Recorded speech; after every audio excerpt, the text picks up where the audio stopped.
மனதோடுதான் நான் பேசுவேன். மேடம் எனக்கு கல்யாணம் ஆகி 1 வருஷம் ஆகுது மேடம். கல்யாணம் ஆனோடனே பார்த்துதான் வீட்டுல பார்த்துதான் கல்யாணம் பண்ணாங்க. 3 மாசத்துல போன ஒரு 2 வாரம் தான் எங்க மாமியாரை நல்லா பார்த்துட்டான். அதுக்கப்புறம் பிரச்சனை, அவங்க பையனுக்கும் அவங்களுக்கும் சண்டை வந்து பிரச்சனை வந்து என்ன வீட்டை விட்டு வெளியே தூக்கிட்டாங்க. சாமான்லாம் கழுத்துல இருக்கிற தாலி வரலாம் புடிங்கி வெளியே தூக்கிட்டாங்க. சரி, நானும் அவரும் என் கூட வந்து வெளியே தனியா வாடகை வீட்டுல இருந்தோம். அப்பயும் பிரச்சனை வந்து பண்ணிட்டே இருந்தாங்க. 1 வருஷமாவும் பிரச்சனை ஆயிடுச்சு. குழந்தை இல்லைன்னு சொல்லி என்ன ரொம்ப டார்ச்சர் பண்ணாங்க. இன்னொரு கல்யாணம் பண்ணி வைக்கிறேன் என் பையனுக்கு, நீ வேணாம் அப்படின்னு சொல்லி ரொம்ப டார்ச்சர் பண்ணி என்ன வந்து அடிப்பாங்க.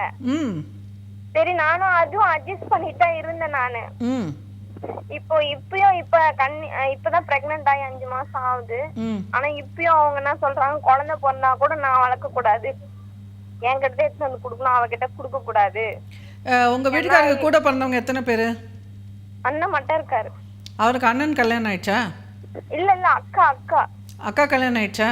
அக்கா கல்யாணம் ஆகி 11 வயசுல பொண்ணு இருக்கு. அது தனியா இருக்கா? அவங்க தனியா இருக்கு. உங்க மாமனார் மாமியார் உங்க வீட்டுக்காரர் நீங்க 4 பேர் தான். ஆமா, ஆனா இப்ப நான் தனியா இருக்கேன். தனியா இருந்தும் எனக்கு பிரச்சனை இல்லை. இந்த 1 வருஷமாவே. உங்க வீட்டுக்காரர் என்ன வேலை செய்யறாரு? உங்க மாமனார் என்ன வேலை செய்யறாரு? எங்க வீட்டுக்காரர் வெல்டிங் கடை வச்சிருக்காரு. உங்க மாமனார்? அவரு டைலரிங். அவரு மாமனார் எதுவும் சொல்ல மாட்டாரா இந்த பிரச்சனையில? அவங்க மாமியார் சொல்றதுதான் சட்டம். யாரும் அவங்களை எதிர்த்து யாரும் எதுவும் பேச முடியல. சரி, இப்ப உங்க மாமியாருக்கு என்னதான் வேணுமா? அவங்களுக்கு என்ன வேணும் எனக்கே தெரியல. திடீர்னு நல்லா பேசுறாங்க, திடீர்னு எதனா ஒரு பிரச்சனை பண்றாங்க. அவங்களுக்கு என்ன ப்ராப்ளம் எனக்கே தெரியல. ஏதோ ப்ராப்ளம் இருக்கு ஆனா அவங்களுக்கு, ஆனா சொல்ல மாட்டாங்க என்கிட்ட. அவங்க வீட்டுல மறைச்சு பண்றாங்க. சரி, இப்ப உங்க வீட்டுக்காரர் என்ன சொல்றாரு? அவரு வந்து ஒரு நேரம் நல்லா பேசுறாரு. அவங்க வீட்டுல யாருன்னா வந்து இங்க பாத்து எதனா பேசிட்டு போனாருன்னா உடனே ஒரு மாதிரியா பண்றாரு, பிரச்சனை பண்றாரு. எங்க வீட்டு ஆளுங்கிட்ட பேசக்கூடாதுன்றாரு.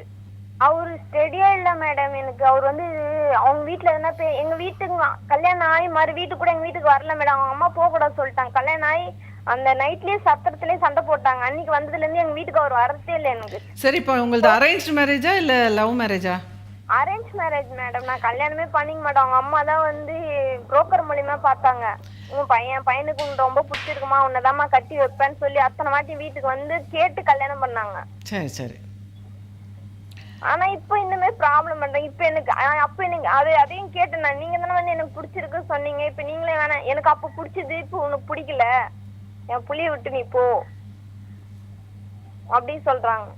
181 கால் பண்ணுங்க.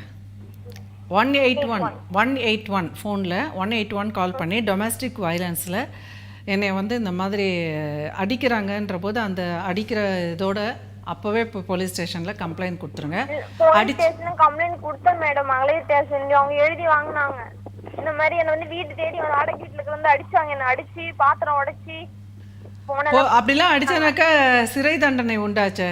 இப்போ கூட போன வாரம் என்கிட்ட வந்தாங்க ஒருத்தங்க. அது வந்து ஒரு 10 நாள் சிறையில் வச்சுட்டாங்களே அவங்கள. ஏன் இவங்களை எப்படி சிறையில் வைக்காம இருந்தாங்க? இல்ல, அவங்க கிட்ட நான் போய் சொன்னேன். அவங்கள வந்து உள்ள எல்லாம் போட வேணாம், என்ன வாழ மட்டும் விட சொல்லுங்க. அவங்க பையன் கூட அது நீங்க பண்ண தவறு.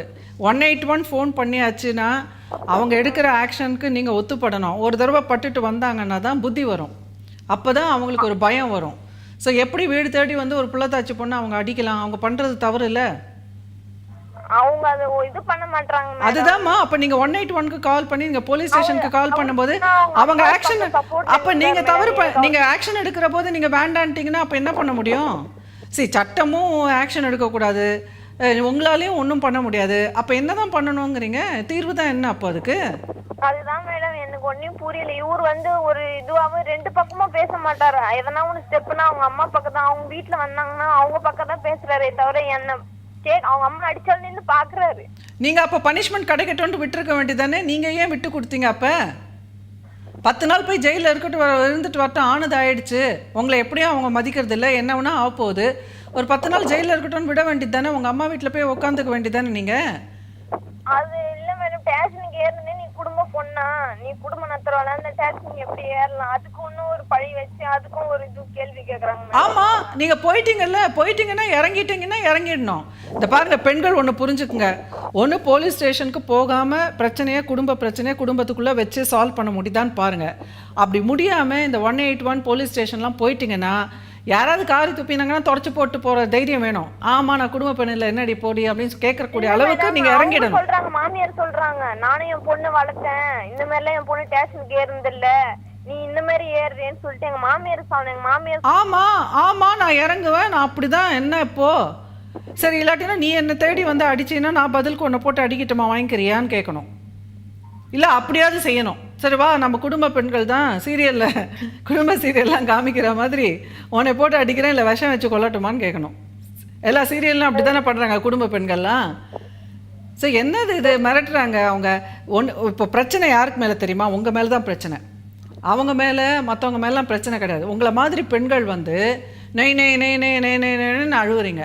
சரி ஒரு சொல்யூஷன் உள்ள சமூகம் எடுத்து வச்சுருக்கு 181ன்னு சட்டம் வந்து போலீஸ் ஸ்டேஷன் வச்சுருக்கு. சரி துணிஞ்சு போயிடுறீங்க. அப்போ எதுக்கு துணிஞ்சு போனீங்க? உங்கள் மாமியார் கேட்குறது கரெக்ட் கேள்வி தான். போயிட்டீங்கல்ல போலீஸ் ஸ்டேஷனுக்கு, அதுக்கப்புறம் ஸ்டடியாக இருக்கணும்ல. அவங்க வந்து மாற்றி சொல்லிட்டாங்க ஸ்டேஷன்ல. இதோட அவங்க பிரச்சனை அவங்க திட்டாங்க லேடிஸ் போலீஸ், இந்த மாதிரிலாம் நீ இந்த பொண்ணு டார்ச்சர் கொடுத்துருக்கேன். உடனே அவங்க இதோட அவங்க கடைக்கு போக மாட்டேன் ஸ்டேஷன்ல எழுதி கொடுத்தாங்க. இதோட அவ எப்படி போறான், நான் எப்படி நான் பக்கம் போக மாட்டேன்ட்டாங்க. நீங்க ஒத்துக்க கூடாது, நீங்க ஒத்துக்க கூடாது.